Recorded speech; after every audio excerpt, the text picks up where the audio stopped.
Hi friends, welcome back to our channel. In this video, I would like to explain statement of natural growth and decay laws. In previous videos, we have discussed about the statement of Newton's law of cooling and we have discussed some problems on Newton's law of cooling. Actually, the temperature of the body is depends upon time t as well as room temperature T0. Already you know it. But some quantities of an object does not depends upon room temperature. Okay, జనరల్గా ఏంటంటే ఒక body యొక్క temperature వచ్చేసి room temperature మీద కూడా depend అయి ఉంటుంది. కానీ ఒక బాడీ యొక్క క్వాంటిటీస్ అంటే అవి నెంబర్ అవ్వచ్చు, లేకపోతే ఒక బాడీ యొక్క వెయిట్ అవ్వచ్చు, మాస్ అవ్వచ్చు, ఇంకేదైనా అవ్వచ్చు, అవి రూమ్ టెంపరేచర్ మీద డిపెండ్ అవ్వకపోవచ్చు. న్యాచురల్గా వాటంతటికి అవే పెరిగిపోతూ ఉంటాయి, వాటంతటికి అవే తగ్గిపోతూ ఉంటాయి. ఫర్ ఎగ్జాంపుల్, మీరు కనుక ఒక మొబైల్ తీసుకున్నారనుకోండి, మీ అందరికీ తెలుసు మొబైల్లో బ్యాటరీ ఉంటుంది. ఆ బ్యాటరీని మీరు ఛార్జింగ్ చేసి 100% ఛార్జింగ్ చేసి ఒక పక్కన వాడకుండా పెట్టినా సరే మార్నింగ్ కల్లా ఛార్జింగ్ తగ్గిపోతూ ఉంటుంది, దానికి అదే డిక్రీజ్ అయిపోతుంది. రూమ్ టెంపరేచర్తో సంబంధం ఏమీ లేదు. మీరు మనకి తెలుసు మన హ్యాండ్స్లో కానీ ఇంకెక్కడే కానీ బ్యాక్టీరియాస్ ఉంటాయి. ఆ బ్యాక్టీరియా కూడా అంతే, ఇనీషియల్గా ఎంత ఉందో కొంత టైం తర్వాత అంతే ఉండకపోవచ్చు, దానికి అదే ఇంక్రీజ్ అవుతూ ఉంటుంది. ఇక్కడెక్కడా కూడా రూమ్ టెంపరేచర్తో సంబంధం ఉండదు. అలాంటి కేసుల్లో మనం natural growth and decay laws వాడతాము. ఈ స్టేట్మెంట్ ఎలా ఉంటుంది, దీని యొక్క డిఫరెన్షియల్ ఈక్వేషన్ ఏంటో అనేది ఇప్పుడు డిస్కస్ చేద్దాము. చూడండి. సో మీకు వెరీ షార్ట్ ఆన్సర్ క్వశ్చన్స్లో write the statement of natural growth and decay laws అని అడుగుతారు. కాబట్టి దీనికి సంబంధించిన థియరీ కూడా మీరు చదువుకుని ఉంటే బెస్ట్ అని అనుకుంటున్నాను. సో చూడండి అమ్మా, ద రేట్ ఆఫ్ చేంజ్,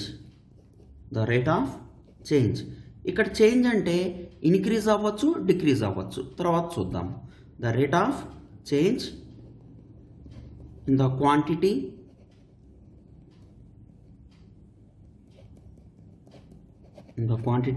ఆ క్వాంటిటీని వైతో రిప్రజెంట్ చేస్తున్నాను. Of an object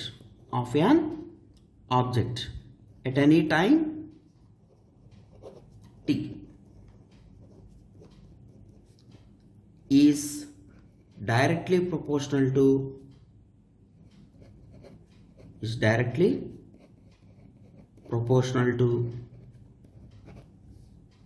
original quantity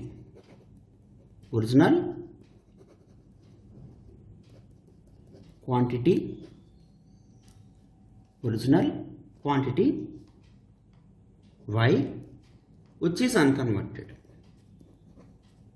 ఈ స్టేట్మెంట్ మీరు బై హార్ట్ చేస్తే బాగుంటుంది. సో ఇప్పుడు ఈ థియరిటికల్ డెఫినేషన్కి మనం మ్యాథమెటికల్ ఎక్స్ప్రెషన్ ఫైండ్ అవుట్ చేస్తాము. చూడండి ఏమంటున్నాడు, ద రేట్ ఆఫ్ చేంజ్. మీకు ఆల్రెడీ చెప్పాను న్యూటన్స్ లా ఆఫ్ కూలింగ్ దగ్గర రేట్ ఆఫ్ చేంజ్ అనే మాట వస్తే డెరివేటివ్ రాసుకోవాలి. ఓకేనండి, మీకు డెరివేటివ్ అంటేనే రేట్ ఆఫ్ చేంజ్ అని అర్థం. దేంట్లో రేట్ ఆఫ్ చేంజ్, క్వాంటిటీ వైలో. So dy with respect to time t, at any time అంటున్నాడు కదా. సో డివై బై డిటీ అనమాట. So dy by dt is nothing but the rate of change in the y at any time t is directly proportional to original quantity y which is unconverted. అంటే ఆ original క్వాంటిటీలో change రాకముందు ఇనీషియల్గా ఎంత ఉందో దానికి ప్రపోర్షనల్గా change వస్తుందని చెప్తున్నాడండి. So this is the statement of natural growth and decay laws. ఇప్పుడు ఏం చేయాలి, మీ అందరికీ తెలుసు ప్రపోర్షనాలిటీ సింబల్ కనుక తీసేస్తే కాన్స్టెంట్ ఆఫ్ ప్రపోర్షనాలిటీ పెట్టుకోవాలి. Is equal to some constant proportionality into Y అని రాసుకోవాలి. కాకపోతే ఇక్కడ నేను 2 కేసులు తీసుకుంటున్నాను, జాగ్రత్తగా చూడండి.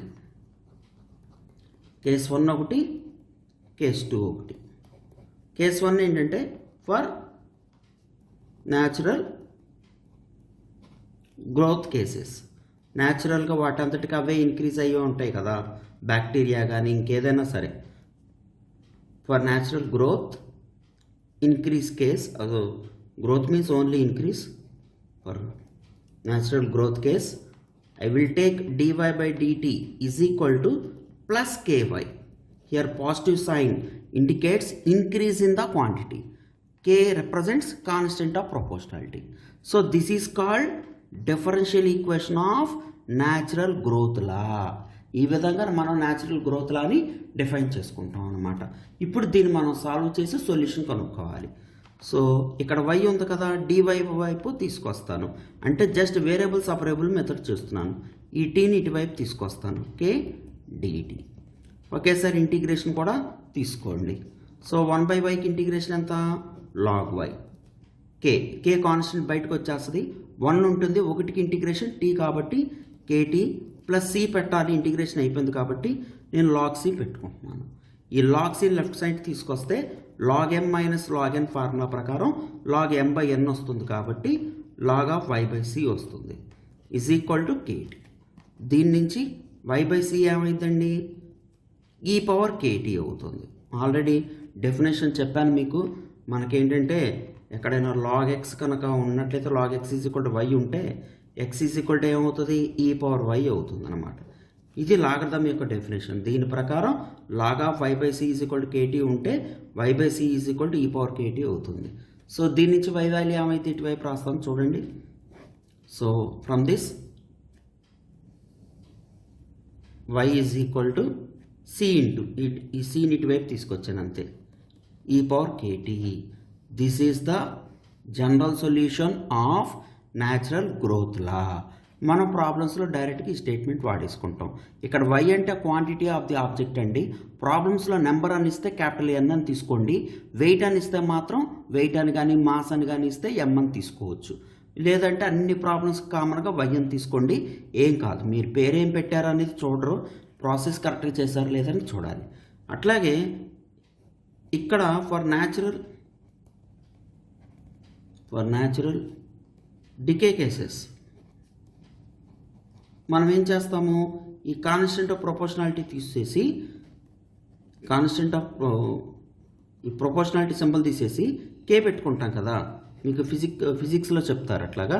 సో ఈ కాన్స్టెంట్ ఆఫ్ ప్రొపోర్షనాలిటీ k పెట్టుకున్నప్పుడు ఇక్కడ మైనస్ సైన్ పెట్టుకుంటాను.